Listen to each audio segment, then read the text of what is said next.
Good morning, everyone. Thank you so much, or afternoon, depending on when you are watching this webinar. My name is Clark. I help run things at Reverb, which is based in Chattanooga, Tennessee. And now that COVID is crazy, I almost said alive and well. That's not a good choice of words. We're in Cleveland, Tennessee, hosting this webinar. It's part 3 of the Event Survival Series. So how do you make your event look great online? How do you make it effective during a pandemic? It's really frustrating and overwhelming this year, more than ever before. And we decided, hey, in March, when everything flipped for us, we primarily make events look great online. And when everything flipped in March, we were like so busy we didn't have time to teach or share everything we've learned with people. But now that we've sort of found a groove, we're trying to share as much as we can with as many people as possible to hopefully take the stress and the frustration off your shoulders and have a better event that, again, looks great and that's effective online. So a few months ago, actually in maybe late May or early June, our friends at the United Way of Chattanooga, in particular Ada and Stephen Vancorp, they reached out to us and they said, hey, we might like to offer a webinar for those in our network in Chattanooga and nonprofits and community organizations that are making a difference. And honestly, fundraising is one of the key elements of them being able to make a difference. And the pandemic has caused so many problems when it comes to those fundraising events. I'm actually on the board of a organization, a nonprofit organization in Chattanooga, and I know behind the scenes what it's like to figure out how to take this grandiose, exciting, in-person event that blood, sweat, and tears have been poured out to accomplish and turn that into a virtual event, which is just a different beast. It's completely different. But you have the same objectives, right? You have the same desires to raise money and to help your fans and your donors and your community see the vision and understand why your nonprofit exists. So that's what this webinar is for. We have 2 more previous events, webinars that you can check out, and we have a couple more, 2 more coming up in the future. So we're right smack dab in the middle of our event survival series with a focus on digital technology and event programming and messaging. That's all I'm going to say in the introduction, other than thank you to the United Way in Chattanooga. Leslie, Ada, and Stephen in particular, you guys have been so supportive in inviting us to this conversation. And we hope that we can invest into your community with just as much free information as possible. So what we're going to do is I'm going to jump onto a keynote presentation. We're going to throw it up on the screen that will help you kind of go on a journey with me today. And at the end of this presentation, we are actually inviting 2 nonprofits from Chattanooga live into this webinar, and they're going to be able to give real-time feedback and frustrations that they're having. And what I'm going to try to do is a live exercise of giving them some free information and coaching them towards success. We are not experts, but we have done over a dozen virtual events. We've helped pivot them, and we're going to connect with 2 local nonprofits as we move forward today. So first things first, again, the nonprofit event survival webinar, that's what we're doing today. And I want us to all be on the same page before we go anywhere, because everybody has a different message and tone and taste and characteristics to your nonprofit and to your event. But I want to level the playing field, and I know not everyone fits into this exact category, but let's try to get as close to a level playing field as possible. Number one, we know that nonprofits survive and they thrive because of generous giving from both time and money perspective. So almost everyone, if not everyone, whether it's a church, a political organization, or a community organization, you survive because of generous people, both time and money. That's how I'm approaching this entire webinar, is assuming that about you. Number 2, most of that generosity comes from fundraising events and online messaging. Now, we also understand, as being on a board, I know how many behind the scenes calls and meetings that your director, your CEO has with the donors and the calls and the travel. I get that. But so much goodwill comes from your events. And that presents a problem, right? The problems are real. COVID-19 has canceled or completely virtualized many of your events, leaving you feeling overwhelmed. If the video is playing for you, she's saying, I'm not panicking. I'm not panicking. And the other problem is you are probably a specialist. Oops, let me go backwards one more. Sorry about that. I might have hit it too many times. You are a specialist in live events, probably not virtual events. And things like video cameras and lighting and sound and all the things that happen with your virtual event. You're probably not an expert in that, which leaves you frustrating. And the slide you see up there right now, I'm just going to leave it because it's one of my favorite slides of this whole deck, is the reality is 2019 event life and 2020 event life. Will, I'm going to restart this deck and see if that will get the kink out of here. So remember, technology is crazy and things like this happen. So be okay with that. I'm okay with it. I could get stressed out and get really frustrated that technology with virtual events is going to just run us over. It's okay. Don't let it control you. You have control over your technology. Free tip for your future events. So 2020 event life, you got Steve Harvey just rolling, just frustrated. And we want to help you avoid that frustration. Here's the truth. These are the two big things we're going to talk about today. Rewiring your virtual event shouldn't be overly complicated. And when I say rewiring, that is a complicated thing because I'm talking about programming, I'm talking about technology, but I don't want you to think of this as overly complicated because it shouldn't be. It doesn't have to be. If you have a big budget, okay, we can get complicated with great technology, with great lighting, with great applications on the computer, but it doesn't need to be overly complicated. Secondly, you have an opportunity. Man, this is so big. I hope everyone hears this clearly. You have an opportunity to slow down and clarify your message. And another way of saying that is to eradicate confusion as to why your organization exists. And yes, dramatic, slow words I'm using because every other year we are just going 6,000 miles an hour trying to get our event ready. And we get to the event and we're like, did we even talk about our organization as to why people should care and listen and donate and participate and give of their time? This year, I hope, if you haven't already, that instead of just chasing technology and trying to figure out how to make your event look super, super clean online with great lighting and cameras, I would rather you spend more time on your message clarity so that people will understand why. And there's a bunch of other reasons why you should focus on message clarity, and we are going to start jumping into that right now.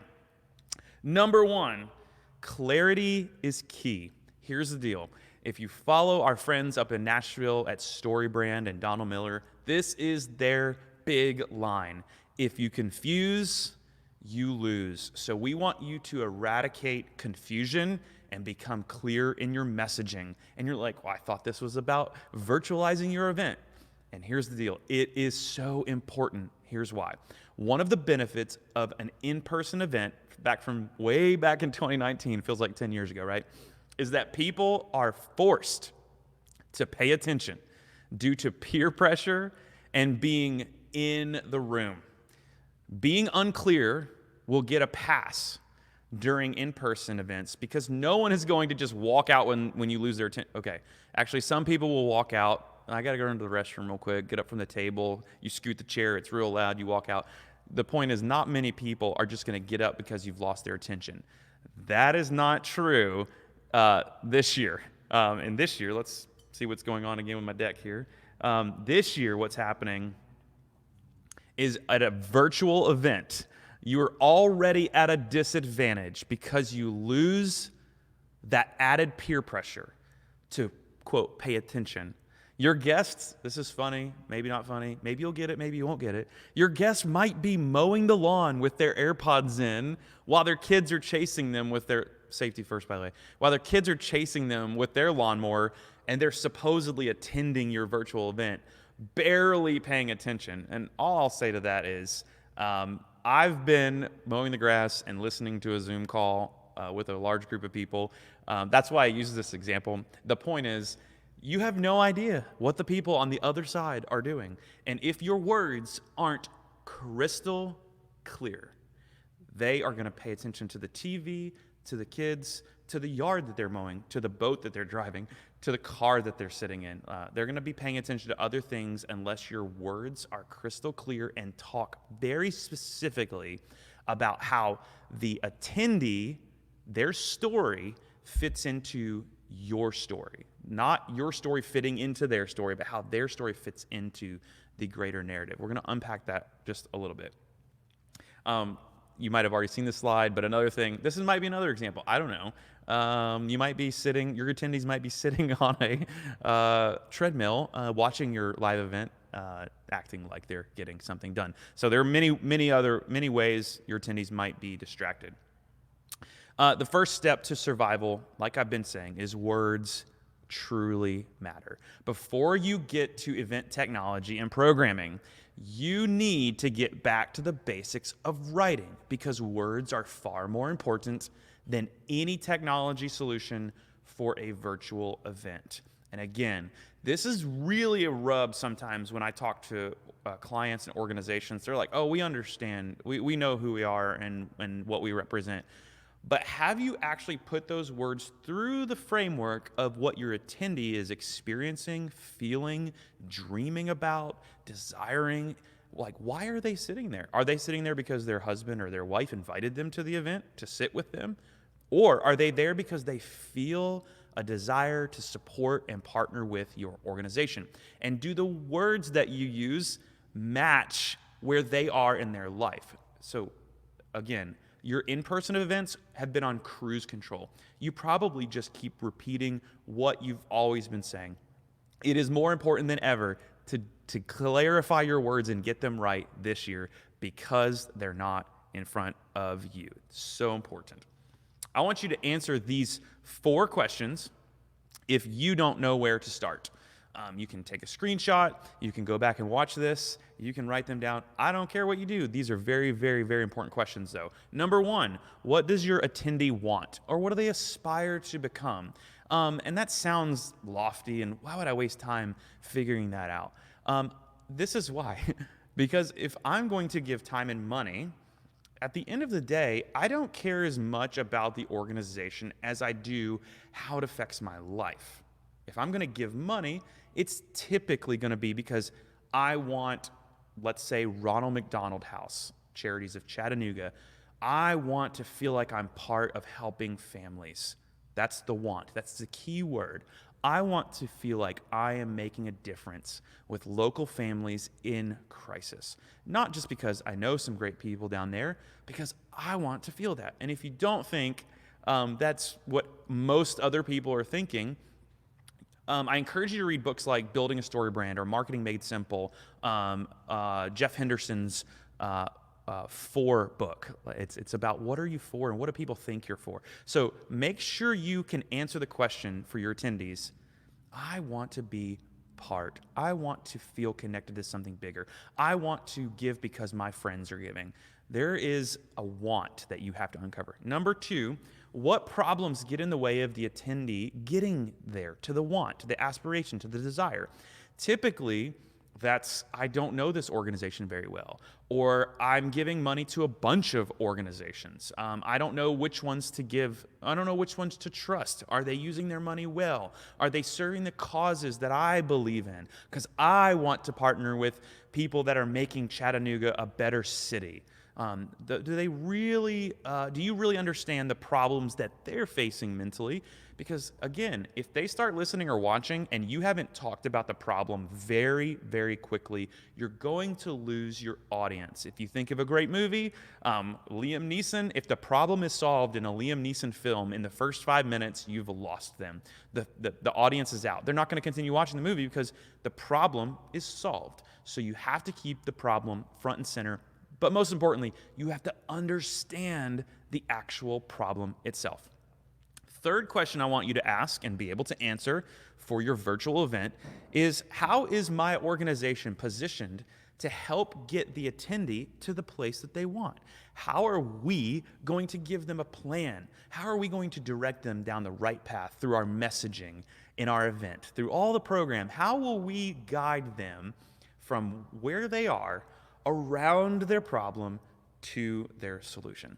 And fourth, can you paint a picture of either what's at stake or what success looks like for your attendee and your community once they arrive where they want to be? So if I'm donating to Ronald McDonald House Charities, I want to know that when I get there, a family will be able to sleep for a night or many nights in a comfortable place right across the street from Erlanger Hospital. That is what success looks like. So have I painted a picture for my attendees to sense that success in this short time I have during a virtual event? And like I said, I added a word, what's at stake? Or you gotta be very careful with what's at stake, but truly, if I don't give to the Ronald McDonald House Charities, do kids and families struggle to find a place to stay when a kid is in the hospital? What's at stake if I don't participate? So those are the things when it comes to messaging and clarity, those are the things you must pay such close attention to. And again, in-person events are one thing, but when it comes to a virtual event, you've got to pay attention to this closely this year, because if you don't, people will just tune you out and start watching TV, cutting their yard, throwing the ball with their kid, and they're just there so that you know they're attending. That's not a good place to be, because that's not successful. And you're going to spend all this time building this virtual event, using the technology and just doing your thing, and you're passionate about it, which is important. And then you're going to look back and you're going to say, man, we didn't get as many donors or as many volunteers this year. Blame it on 2020. Guess what? If you will take this first part of the webinar super seriously, you will come out of 2020, I believe, with maybe bigger results than you had in 2019. We have already seen this happen with clients that we've worked with this year. Messaging is vital when you have limited attention spans. Have I beat this any harder than it needs to be beaten? Probably so. I probably could keep talking about it. There are many other resources we can point out to, and that will help you improve your messaging. When you clarify your message, real quickly, attendees will know why they are there. They will feel like you have connected with their mental hurdles, like the trust or the purpose, like I want to be part. They will have confidence in your authority to lead and guide them. Think of a tour guide. Like if I have the confidence of someone to take me around the city of Chattanooga or Boston, Massachusetts, or San Francisco, if they are a confident, authoritative guide, I will be confident to get on that trolley or that duck boat or whatever it is with them to follow them. And fourth, when you clarify your message, your attendees will have a picture of success in their mind about the opportunity to partner with you. Such important information that not only helps us, it helps our clients. And this is big. When this happens, attendees win, and guess what? You will win. And people that don't get this right are going to be extra frustrated, and they will probably see results that suffer because of that. No attendee ever does the high five because your organization had great technology. There's nobody watching this webinar right now that is sitting there with someone in their team and their I don't know how many, if you're watching as a team, hopefully you're socially distanced or wearing masks. But nobody's sitting there going high five. Reverb is using great technology. They have a great light and a high def camera. No one's high-fiving that. People are high-fiving when they get the information that helps them win. That's not in there, but I'm going to say it again. They're only high-fiving when they get the information that helps them win. Are you doing that for your attendees? Words, words, words. I'm going to throw out this phone number. If you want live help on messaging questions like right now, I'm going to pay attention to the messages, and we have 2 people in the studio here that are also watching for messages, both in the comments and on this text message number. If you will text us Include your name, your organization, and your question. We will do our best, if we have time at the end, to actually address a couple of those questions. I'll leave it up there for just a couple more seconds. 445 7534, and we will jump into that. All right, moving on. Here are the 5 biggest mistakes that we have found. Let me jump back to my deck here. Here are the 5 biggest mistakes that we have found when it comes to your event in 2020 in particular.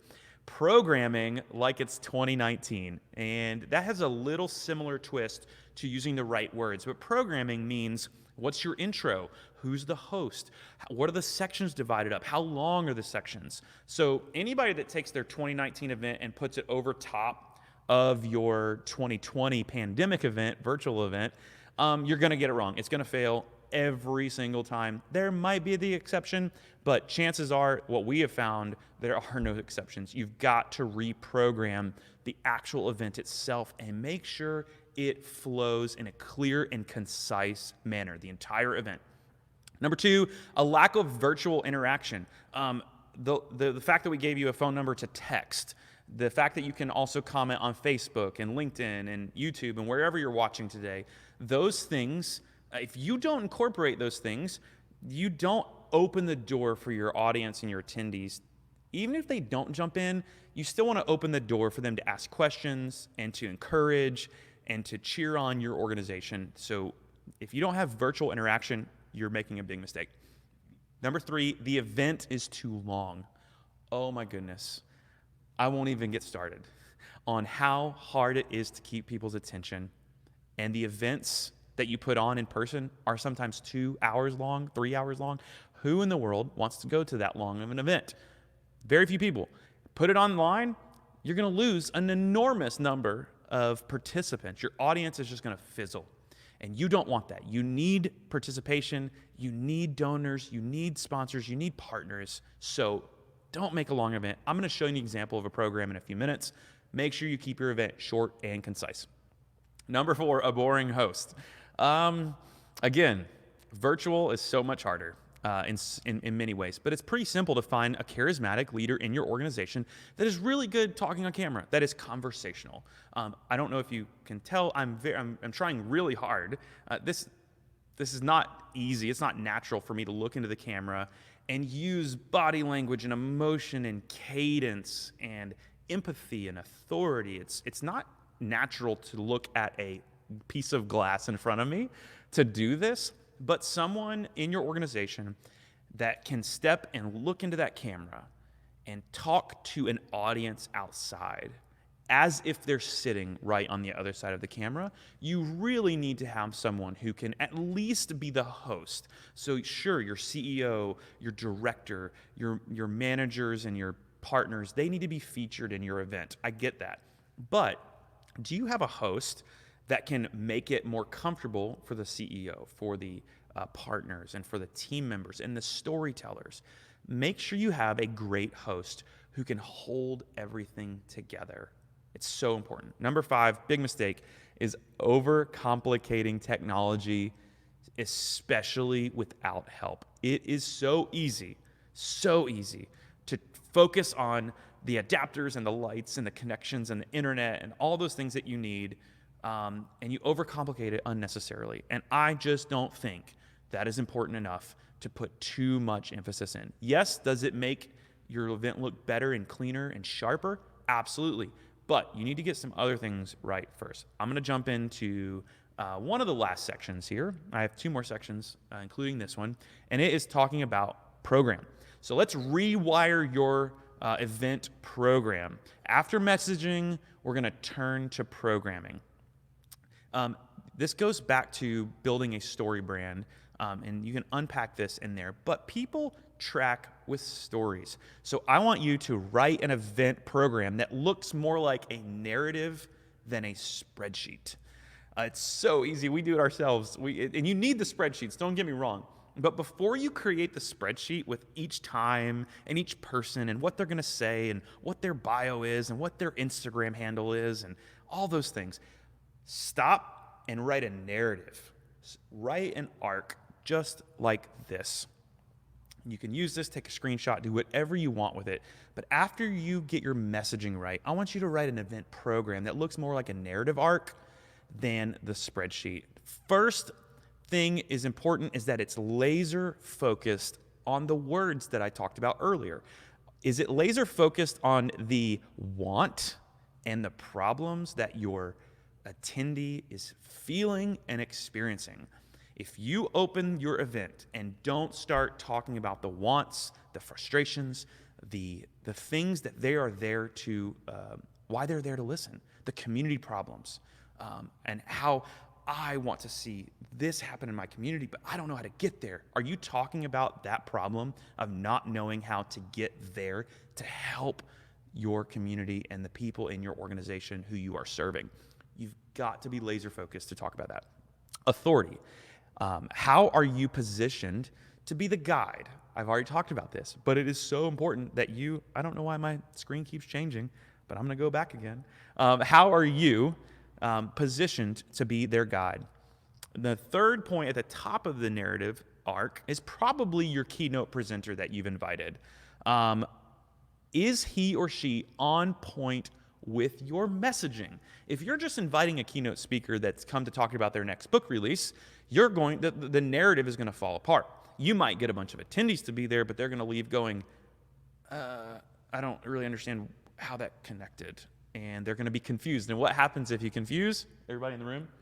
You lose. You lose. If you confuse, you lose. So make sure that your keynote presenter is thoroughly vetted, that they're going to present on a topic that serves the messaging of your nonprofit organization.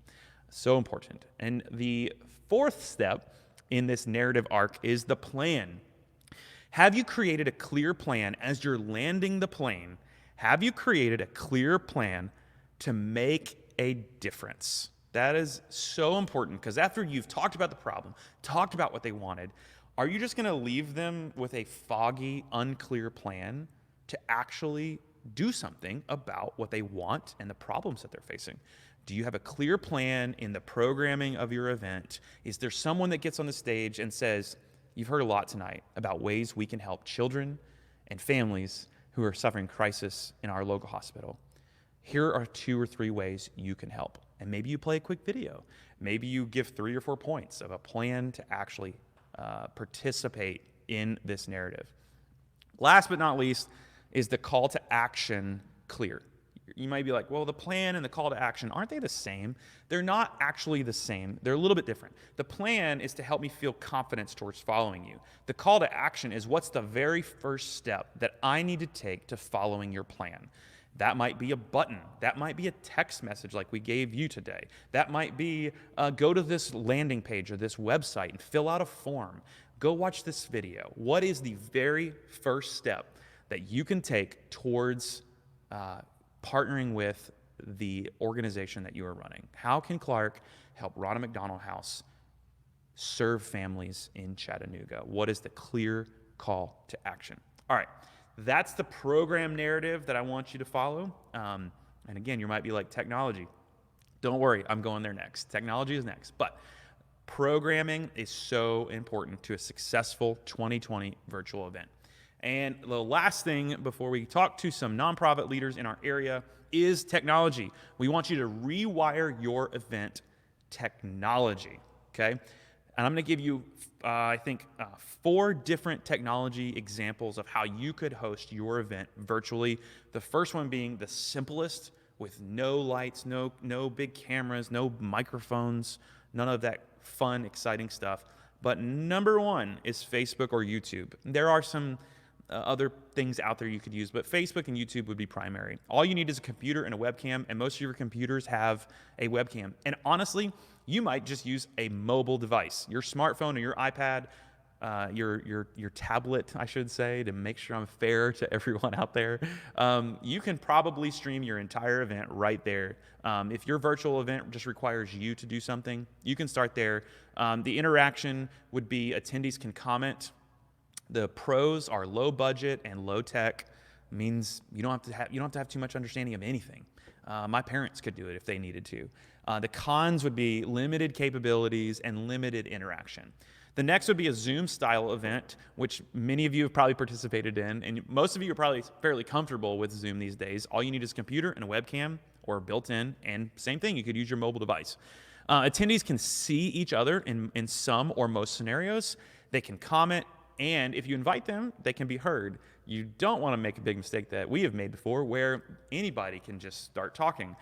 Make sure you set up your Zoom room as a webinar? Webinar. Thanks, Will. The pros: low budget, simple technology, more opportunities for interaction. And the cons would be a little bit more technology and a little bit more adapters and people involved could potentially mean more problems. All right, let's go to the next two. StreamYard. I saw Liz's comment there. More technology can be more potential problems. Yep, that is exactly right. StreamYard or similar. So you are watching StreamYard right now. We're broadcasting this through StreamYard. Will found this. It's what Gary Vaynerchuk and his team are using in New York. And there are other platforms that are somewhat similar. But StreamYard is fantastic. It's all you need is a computer and a webcam, just like the other platforms. We are using a DSLR, and we're connected with an audio device, a microphone, I guess you would say in the common terms. The interaction: presenters can be seen, attendees can comment or join if invited, which we're going to ask two to join us here in just a moment. The pros: you look professional without increased production costs. So you see my name, we can throw up the keynote, you can put graphics on the front and back, you can play videos, and all you need is a computer to do that. So StreamYard is an exceptional way of doing that. Cons: more technology can mean more potential problems. That's a theme in this section. And then finally, one of the big, there are in between gray areas. You can have a virtual event, but let's go to the final one here: studio production. There are ways you can set up a studio in a COVID world that's socially distanced and you're careful. I got my masks, literally two of them, sitting right here next to me. There are ways that you can be careful and go into a studio. We have plenty of solutions for that we can offer you, and there's one great partner we have in Chattanooga, Tennessee, that's right there in your backyard. Andre Dantzler and his studio is unbelievably set up for your success. I don't know of a studio in Tennessee that is better prepared for a virtual event like you're trying to pull off. And we can help direct you towards any of these if you need that help. Again, interaction is unlimited. You can pull 10 people in and do it basically like a newscast. You could be high production. It's turnkey, less stress about the technology, high quality look and feel. The only con I could come up with is just a higher cost. You're looking at going from a few $1,000s to $5,000 to $15,000 or $20,000 after you get up into full production. So if you need to pull that off, it's available right in your backyard, and we can help as well on all of that. So that's your survival tips: messaging, programming, and technology. In review: clear messaging plus simple programming plus the right technology equals your event surviving the 2020 pandemic. And I sure do hope I don't have to put 2021 on there as we get into next year. So that is a recap on the webinar. Before we go join a few nonprofit leaders in Chattanooga to talk about what they're going through, and I'm going to offer them some advice, I invite you to, again, text me if you have any questions or thoughts on any of this. For live help, text this number, 423-445-7534. Will, or Tessa, you can pull me back up on screen here. Send us questions, and we're going to actually invite two of our new friends from Chattanooga: Shannon Millsaps, she's with Thrive Regional Partnerships, and Phyllis James, who's with Scenic City Women's Network. Hello, everybody. How are y'all today? Got audio? Good. I got you. Yep. Hi, Phyllis. Can you hear me now? I got Phyllis. Yeah. See, that wasn't too hard within a couple of seconds. And we got video and audio using StreamYard here. So I'm going to actually start, just because Shannon, you're in the top right corner of my video, I'm going to start with you, and then we're going to come to Phyllis. Hey, Shannon, it was good talking to you this morning, but I want you to tell the audience and those who are watching today and in the future, tell me about what you do and tell me about Thrive in about 30 seconds. Elevator pitch, go. Sure. My name is Shannon Millsaps. I'm the operations manager for Thrive Regional Partnership here in Chattanooga. And we are a regional organization because Chattanooga is situated uniquely on a couple of state lines. We work with partners in Tennessee, Georgia, and Alabama, all 16 counties surrounding Chattanooga, to inspire responsible growth through conversation, connection, and collaboration. We convene partners on a number of impact areas, including transportation and infrastructure, which includes regional broadband, as well as our Natural Treasures Alliance and community prosperity work that we do with different municipalities in the area. So you are serving the Chattanooga area to make it a better city for all of us to thrive in, it sounds like, in many ways. I know it's a That's right. very dumbed down version. Yeah, we're uniting people across the tri-state region to preserve our community and the things that we love about this area for generations to come. So if I live in Chattanooga and I want our future to be strong, I need to pay attention to your message. That's right. Phyllis, tell us quickly about same thing, elevator pitch. Tell us about the Scenic City Women's Network. Why do you exist? What are you doing in Chattanooga? I represent Scenic City Women's Network, and I serve as the board president currently. And we're a Christian women's organization. We're a small organization, and we work to encourage and equip and energize working women primarily, but we include within that statement working women at home as well as in the marketplace. And our whole focus, our mission statement is about, again, helping these women to bring along their faith into the marketplace, to show them how they can take that Christian faith and execute it and make it a part of every aspect of their daily lives. And we do that through a variety of ways. We primarily, and this is what has really created an obstacle and a challenge for us, it has been primarily through monthly face-to-face luncheons as well as live events, everything being very hands-on and being very face-to-face. Now we, of course, have gone to Zoom meetings, everything being done virtually, and that feedback that we're looking for, it has been difficult to ascertain the effectiveness of what we're currently doing.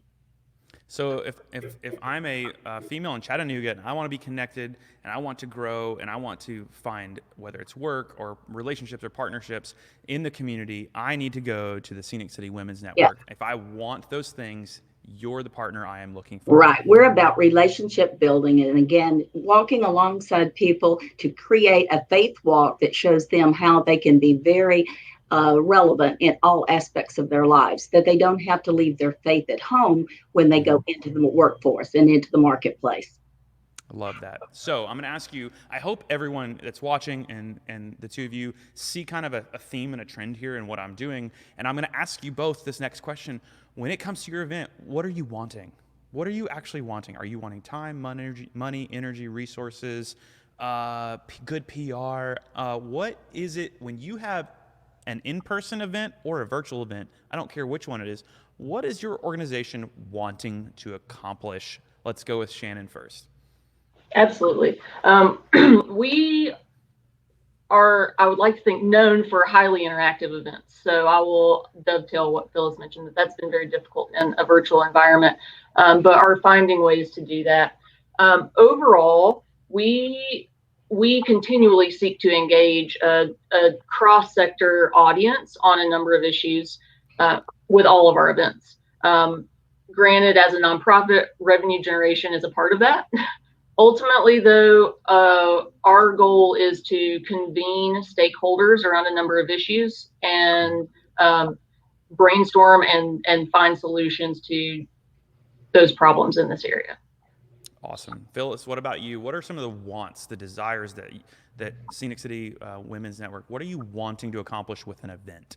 Well, we do 2 events a year typically in the past, and sometimes there's a third event. With any of these events, what the intent is to, again, fundraise, but also to make a connection, a long-term connection. It's about branding who we are, to present ourselves in such a way that the participants and or the attendees will want to become a permanent part of the organization, whether it be through membership and through donorships and or sponsorships. So again, messaging is critical with regard to how we convey and how we connect to each of the people who will attend and or to each of the people who will give. And even though this is a one-time event, the idea is that we're making long-term connections. Mm. Man, that is so important to make those long-term connections through events, and in-person events just do such a better job at making those connections. So that leads me to the next question, which I already know, but I want to hear your words and how you would describe it. We're going to go right back to Phyllis because we're there, and then we'll go to Shannon. What are the problems you are feeling? Like, what do you actually feel when it comes to the frustrations of virtualizing this event in about, 30 seconds or so? What are your frustrations?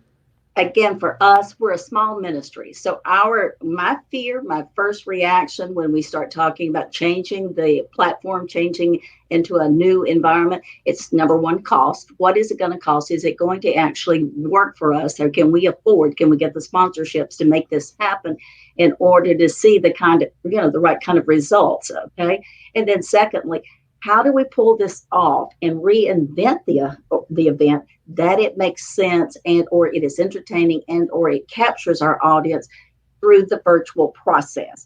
And you've really, some of your points, the things that I took pictures of and captured, I mean, you spoke exactly to what some of our frustrations are as we have sat around the table and talked about how do we take a live event that is all about a dynamic speaker and then in turn entertainment that we provide as well as messaging and making that exciting in a virtual format. And we're having a really hard time justifying and or I guess you would say feeling like that the Zoom platform would really be the right way for us, but yet to look at other options, can we afford those? So thus our dilemma. Yeah, I resonate with all those problems, and we've not seen them. I'm going to throw one thing out there real quick before I go to you, Shannon, is in this live kind of coaching scenario here for Phyllis, we have seen that you don't always have to just have a 1 hour event. Like, you don't have to do that. You could completely reprogram where you do a series of 30 minutes for 2 or 3 nights, and you have more of a you might gamify it. You might send people out on depending on your audience and who they are and how committed they are, you might send them out on a journey to a scavenger hunt. That's the word I'm looking for. You may do something that helps them participate in a way that you're not thinking about, because your thinking might be, I want people to watch for an hour and to interact and connect, and that might not be the way to get people to connect. One of the events we did, if you go back and watch the first webinar, we talked to Lee University. We actually helped them gamify the entire process. And what does gamify mean? That means people created an account online on a website, and they had to get points by watching videos. So for either one of your organizations, you may create a hosted platform with videos that talk about what you're doing and how you can partner.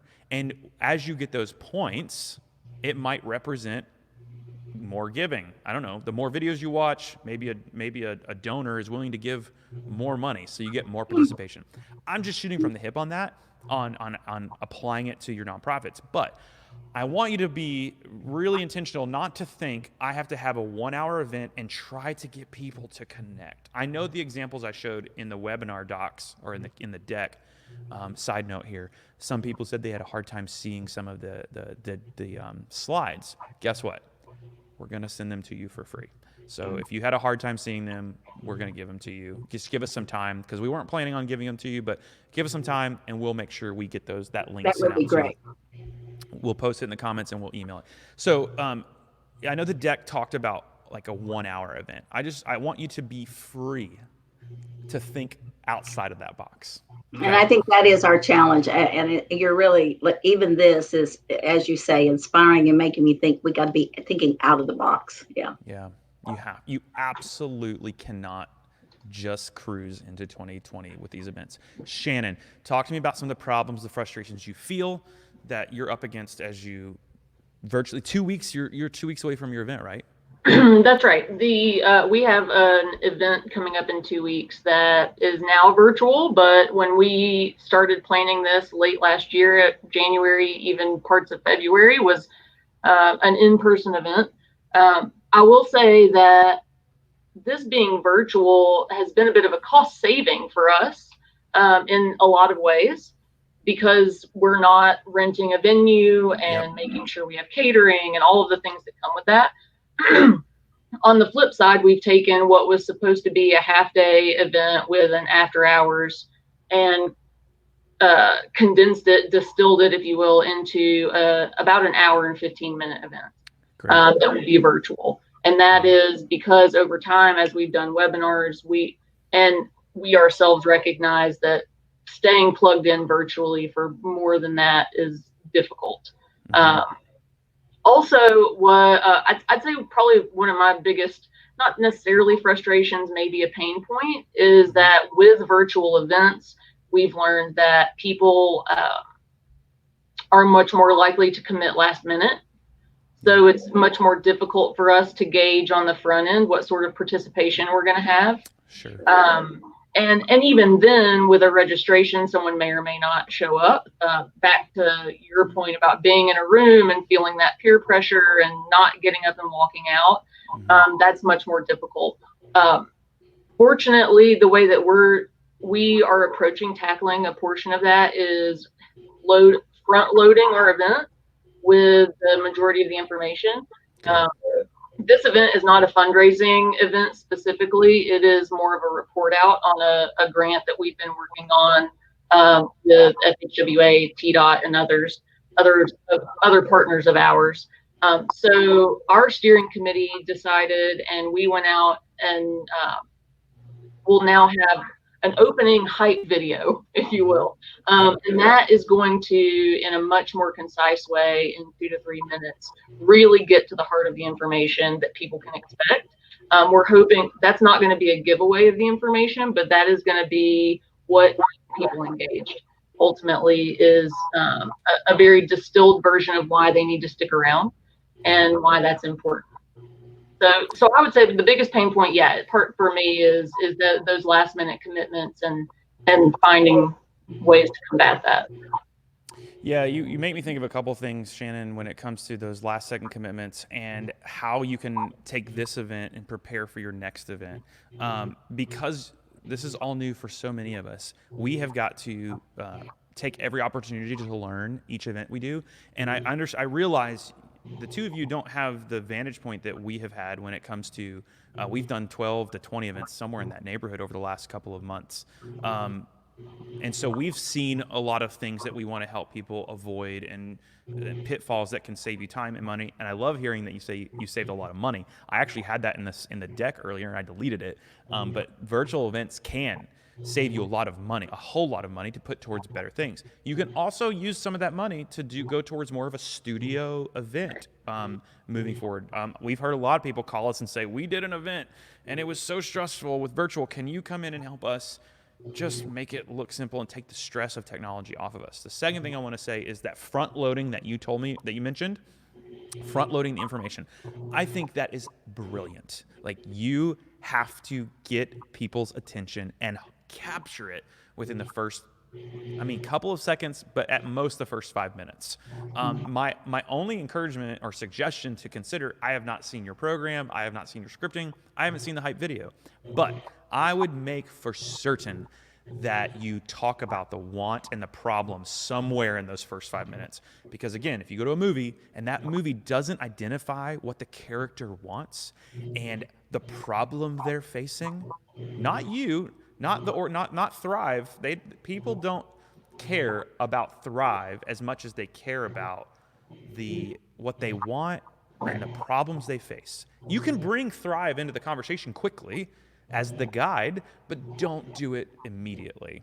And I know I'm going to get kind of tomatoes thrown at me here in a minute, maybe from our team in the studio, but I wanted to offer you two, both Shannon and Phyllis, if I can spend 30 minutes with you off this chat, off this video webinar, I would love to. If I can offer you any advice for free, just take it. I'm happy. I know your event's in 2 weeks, Shannon, but if I can spend 30 minutes with either of you, just know that the door is open, because we've learned enough to say, hey, don't do this, and I can't get to all of it in this webinar. I just wanted to say that. So that said, do you have any questions in real time here before we go to the last 5 minutes, which would be questions from the audience? And Tessa, if you can you throw the number on the screen one time? I see comments over here on Facebook, and I have some of the messages that you've sent in front of me, and I know we've been replying to those, but if you can throw the phone number up there for about a minute or two. Shannon or Phyllis, is there any question, if you could ask me anything about a virtual event and that I can maybe answer in a couple minutes, what would it be? I guess I would like to ask, of all the events that you've pulled off and seen, what, as far as using the Zoom as the platform, what kind of a timeline would you suggest to keep that to if it were a Zoom format? Most of the events that we've helped have been 1 hour or less On Zoom too. Okay. on Zoom, unless there are breakout groups. Okay. If there are breakout groups where you mix up the participation flow and the rhythm of the event, at that point, we've seen events go a little further and a little longer. But it's very, very hard to do a virtual event that's over an hour. Even then, I would go towards 45 minutes. And the timing is important. Like, what time of the day? Is it a business event where you do it in the middle of the day? You will probably actually get more participation if it's in the afternoon or morning versus in the evening. It's very specific why we are doing these webinars on Tuesdays at 11 a.m. Most book launches, most product launches happen on Tuesday. So if you're trying to decide which day of the week we need to have our event, I would recommend a Tuesday. In particular, if it's a nonprofit, you probably have to do it in the evening. I get that for business reasons. You can also do on demand. That's another thought. You could let the event play all day Tuesday, and just have someone on your team engaging with that event all day, or multiple people on your team. That's another way to do it. And the last way I might throw out there is you could have an event that is 3 repeat events where you pre-record it. This is a freebie I'm going to throw out there. Phyllis is getting ready. Maybe this is what you're wondering.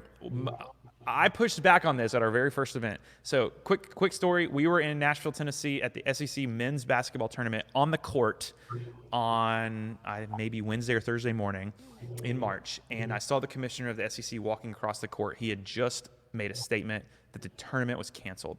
Hundreds of millions of dollars, done, over with. And I was like, oh my goodness, we are an event company. What is going to happen? And we got a call the next day to virtualize an event. And then I realized we're going to maybe be okay. It's been very hard the last couple of months. However, that first event we did, I was like, no. It all needs to be live. It needs to feel real. Yeah. And I realized pretty quickly that there are ways to make it feel live and real and also pre-recording it. So for that particular event, we had multiple pieces. Some were live and some were pre-recorded. And what the pre-recorded does, it takes out some massive headaches if technology goes wrong in real time live. If you go back and watch the first webinar, we interviewed Nicole Aucoin from Florida at Healthy Steps Nutrition. We were helping her with her live event, and she was like, I want to do it all live. And I was like, no. We learned, don't do it all live. You have to do it pre-recorded as much as possible. And then guess what happened? I don't want to give the whole thing away, but someone had COVID at the studio in Florida, and they couldn't host the full event there live like they wanted to, but she had pre-recorded most of the sessions, and so they were able to keep one person in the studio, and it all worked out. So maybe that's where you were going. I would pre-record everything you can as much as possible and stream it as if it's live, and talk in the comments so that it is interactive. But go ahead, Phyllis. That was really long. That is one of the options that we're exploring right now, is to do it as a pre-record. And I would like to take advantage. I'll give you a call later to check in with you, because that is something that we were wanting to talk about. It is this whole issue. Do we do it live where it feels so real, or do we do it pre-recorded where it can be so much smoother? We can control the message better. And so those really are our two considerations right now. Yeah, if you have, I'll say this and I'll move to Shannon. If you have a studio and you can pull it off with 1 or 2 people, you can do it live. I just recommend that if you're using Zoom or cameras like this and you're not in a studio, as often as possible, try to pre-record it, because you can still play videos through StreamYard and Zoom and it can look live. Last week in our webinar was actually pre-recorded, but it played live on Tuesday at 11 a.m. and our team just engaged the comments. All right, Shannon, let's go to you. Any big questions that are burning that we can talk through for a minute? Actually, you've touched on it a little bit. We are planning pre-produced and live elements for our event in a couple of weeks, and we'll plan the same later. At this point, we're planning to use some software that will allow us to also stream that. We're hosting on Zoom, but we'll then stream that to YouTube, potentially our Facebook page as well. So yeah, that was going to be my question. Was how much of that do you recommend? What sort of percentages? Right now we're looking at about 20% pre-produced, and then building in some live interactive elements. I would add for us, I may have mentioned this to you earlier on the phone, but Thrive is sort of known for interactivity in our meetings with our stakeholders and our partners, and we like to sling a lot of Post-its. What we have found for that interactive element in many of our Zoom meetings and webinars that has been successful in the last few months is Jamboard, which is a Google app that you can use through Chrome. You don't have to have a Google account to use that, but we've been able to, in real time, allow people to interact sort of on a virtual Post-it board. And that's been pretty successful on gathering feedback in some ways. Love that. Yeah. I really hope both of you have an exciting event and a technology problem-free event. Yours is kind of right. Yours is coming up in 2 weeks, and I would just encourage you, like I said, like you just said, you're already doing as much pre as possible, so that this is another great, really, really great. I hate the compliment, the piece of advice, but really it's an important piece of advice that feels better to say it that way, is if you have less technology burden on your shoulders during the live event, guess what that allows you to do? More relaxed. Say again? I said breathe. I said to be more natural and relaxed. Yes, that's both. Shannon, you gave me one I wasn't thinking of, but that's the point. If I'm not worried about technology, guess what I can do? I can connect with you on the other side of the camera. And the truth is, Will and Tessa over on the other side of the curtain here, they allowed me to breathe this morning. So I didn't have to worry about the technology, even though we've got decent technology. It's not a over budget, like huge budget setup here by any stretch, but it allowed me to focus on talking with the two of you. And that is so important as you plan these live or virtual events is what I should say. I seriously thank both of you. You have my cell phone, you have my email. You're welcome to reach out to me. I'm happy to help you any way possible.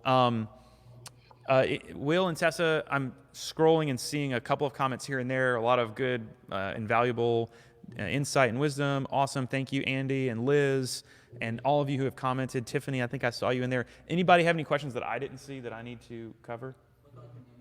Look on community.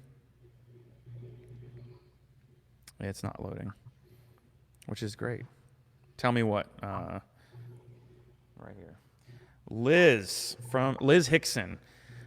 Stare of Birmingham, what are your best tips for engaging older demographics via virtual events? A large portion of our tutor base is 60 plus years old. Wow, that is a really, really great question, Liz. I know that that's going to be a hurdle. I would say the simplest thing possible would be not to have them downloading apps that get them to watch or connect with the event. Unless that audience is using Zoom often, they're going to have to download Zoom and use Zoom and figure it out and turn it on and all that good stuff. My hand will, my iPad here. It's going to complicate it, and that's going to be pretty frustrating to them. So what I would recommend is using YouTube or Facebook, because most of them have YouTube or Facebook on their phone, and it simplifies the process for them. I hope that makes sense. That's just one quick tip. Feel free to keep that conversation going on the text message thread, and I will gladly give you some more tips there. But reduce the barrier to entry for the older demographic who don't want to have to figure out how to download something. I hope that makes sense. Kirby with the Chattanooga Kidney Foundation. Hey Kirby, what did you recommend for the studio live stream virtual event? Andre Dantzler, you have a live stream service you recommend where it could be ticketed. People will have to pay to view. So yeah, there are multiple things there. Let me answer the first question. Andre Dantzler in Chattanooga. We will gladly give you his contact info or gladly set up a call and give you some ideas on what that might look like from being in a simple studio to a full-on production studio.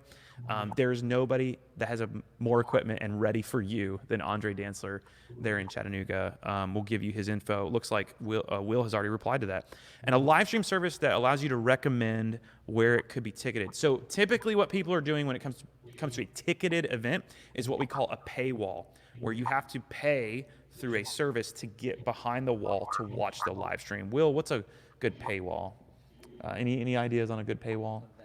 Eventbrite has Brushfire. And again, if you have questions about paywalls and building a website that allows you to go into that, we'll offer that as well. Last question, because we're over 12 o'clock today. And Shannon and Phyllis, thanks for hanging out with me for just another minute or two. And we're about to wrap here. What's the best way to create engagement with your audience while producing a live stream? So I'm going to give you something. I'm going to give you a secret that we're about to do. We're about to do a big virtual event that's not in Tennessee, and we're going to be going behind the scenes, and we're going to have the host who will be on camera on the virtual event. We're going to go outside in the parking lot of this venue, and where it's safe, hopefully, and we're going to play cornhole and putt-putt golf and frisbee and have some games outside that the host is playing with some of the speakers. So the event is a 2-day speaker event, and the host is going to come outside with us. We hope that's what the plan is, and the host will play games with the speakers distanced, and they'll talk about leadership or things that they talked about that day. And so I know that you may be like, wait a second, what? Wait, clarify that. That is a second screen opportunity. So what we're doing specifically there is, I'm pulling out my phone here, on social media, what's happening right now with the people who are still watching, thank you for hanging in here with us, we're going to wrap here in about 2 minutes, is they are probably looking down at their phone while they're watching the webinar. So what we are helping some events do, and this one in particular next week, is we're going to give content so that when people are not watching this live stream, they're going to be looking at other content outside that's going on during the event to hopefully re-engage them. It's what a lot of brands do with the TV and the phone. So that if I miss the Budweiser commercial or the Aflac commercial, I might see something Aflac or Budweiser related on my phone during that event. So we're trying to help engagement in that way. Again, that is a different form of engagement than just doing the live stream, trying to get them to dance. Or the last example I'll give you for engagement is go to Tony Robbins' Instagram and watch the recap video on IGTV from his event that he hosted last week or the week before. It is unbelievable how they engage with their fans. Now, granted, you're talking about millions of dollars in how they pulled this off, but the point is they were thinking outside of the box and engaging with their fans. Because of time, and I don't want to be known as someone who doesn't take time seriously, by having an over an hour long event, which is a little different than a fundraising event. This is an educational webinar, but still, I want to wrap. Thank you, Shannon, and thank you, Phyllis. And thank you to all of those who watched today. We are so appreciative. Again, my name's Clark. Thank you to the United Way of Chattanooga, our friends, Leslie, Stephen, and Ada. We're so grateful that you invited us into your conversation this week. Our contact info, just go to rvrb.com. You have the phone number to text us with any questions you have. We'd love to see you online. And if you need any help making your event look great online, we can do it. That's it for now. Thank you. See you next week. Bye, everybody.